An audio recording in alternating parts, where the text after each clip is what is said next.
Hey everybody, how's it going? It seems like it's been a while since I made a video, hasn't it? Well, I said I was going to take a break from making music stuff for a while because, well, frankly, I'm suffering burnout. But just about the time I decided that, a whole bunch of ideas came to me, and so here I am making another video. Anyway, this is going to be kind of a short one, a little bit. I just thought I'd document it.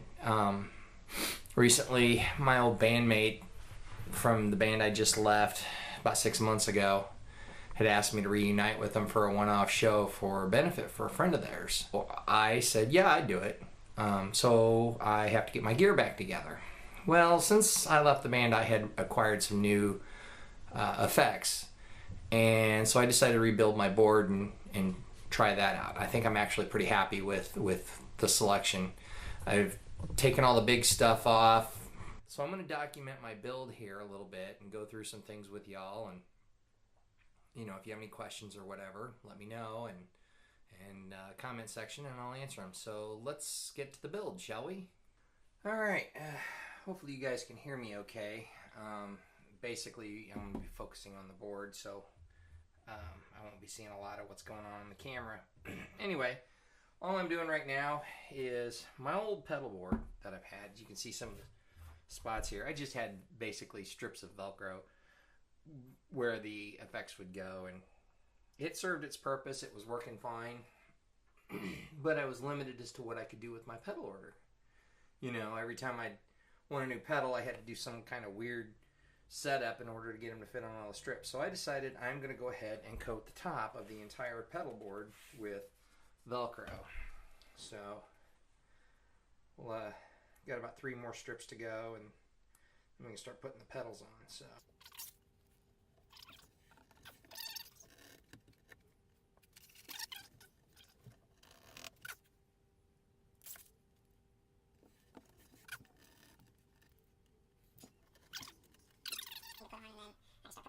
now originally I have a strip of Velcro here, which is where I used to mount my power strip off to the side. It actually served its purpose well there, and I may consider using that part again, but I think this time I am going to put it on top.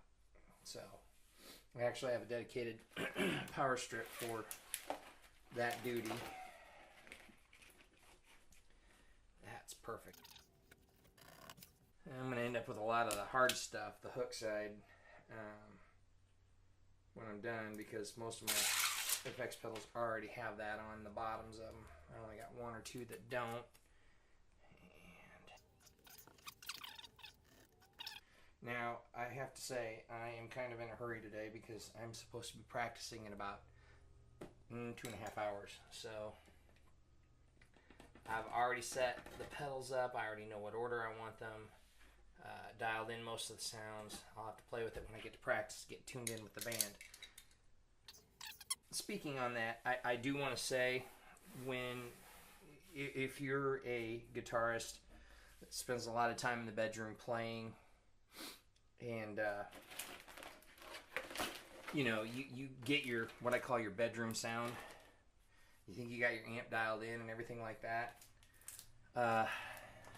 When you get the opportunity to jam with other musicians, you might want to reconsider setting up your sound, because a lot of times you think, oh hey, you know, I got my tone dialed in and they can just adjust around me. No, it doesn't work like that. You really need to work on things like getting your sound dialed up with the band. All right, getting back to pedals, I think I'm going to be mounting things a little bit differently this time, because I wanted to try something.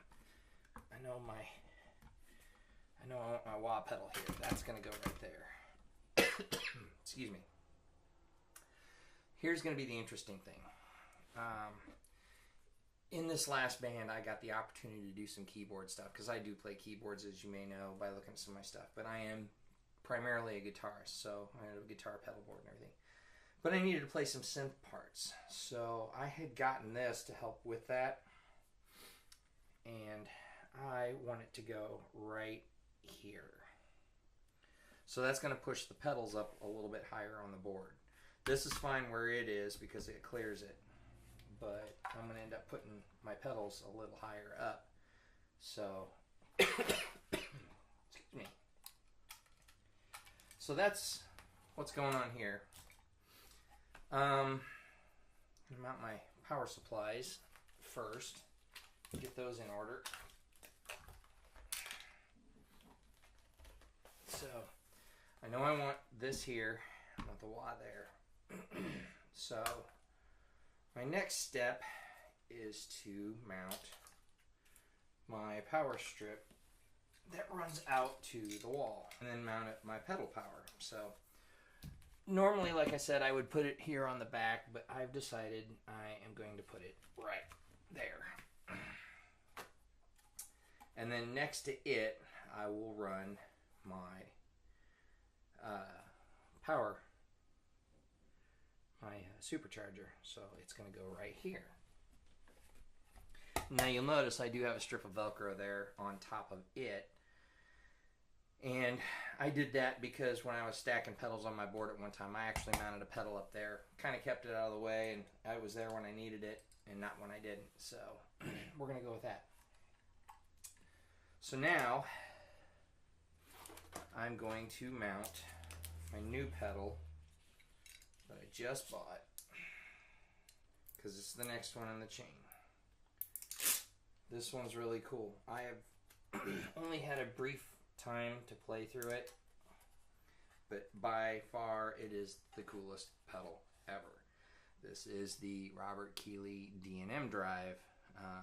If you're familiar with That Pedal Show, the YouTube channel That Pedal Show, Dan Steinhardt and Mick Taylor, they go through a bunch of effects pedals and things, and they make them sound awesome. Well, they got the opportunity to design their own pedal, and this is the result of it. It is a dual drive pedal,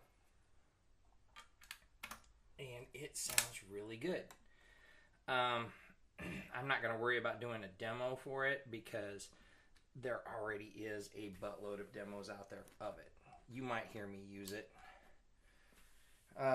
Anyway, I better fix that down a little bit better.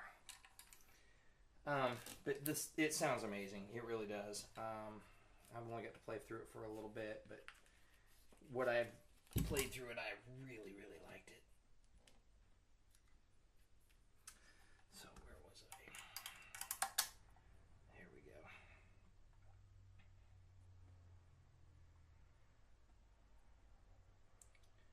Try and leave myself enough room to put my feet on the 12 step. That'll go on last, I think. So, all right, so now I think I want to move this over to here again where I originally had it, and the reason is this goes out to my amp and I need the clearance. So next up is my two modulation sources, if you will. So this one will go over a little bit further, and I am going to place it right here on the board, like so. This is the Digitech iStomp, and the reason I'm using this, I actually intended for it to be a wild card pedal because it's the one that I can change it to do whatever I need it to do, but I hadn't quite figured out what I wanted to do until just the other night.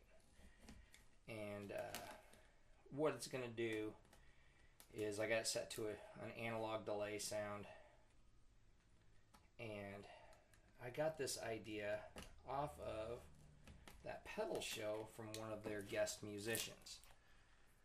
And what he does is he uses, I don't remember what brand of delay pedal. I think it's an analog delay. Might even be a digital delay, but I think it's an analog delay. But what he uses it for is he has it set for a very, very, very short delay time, probably something like 30 milliseconds. And The reason for that is to thicken up his tone a little bit. You know, it'll make his tone pop a little bit more. Basically, it's a doubler. Think of like the Beatles when they used to do automatic double tracking with the boards that they had back then to thicken up the vocals. Well, this is kind of the same trick. 30 millisecond delay, and I'm going to leave it on all the time when I'm playing. So it's 30 millisecond delay on all the time, and then I'm feeding into Zoom Multi-Stomp MS70 CDR. And what this bad boy does is multi-effects processor that can do delay, reverb, and chorus, true stereo.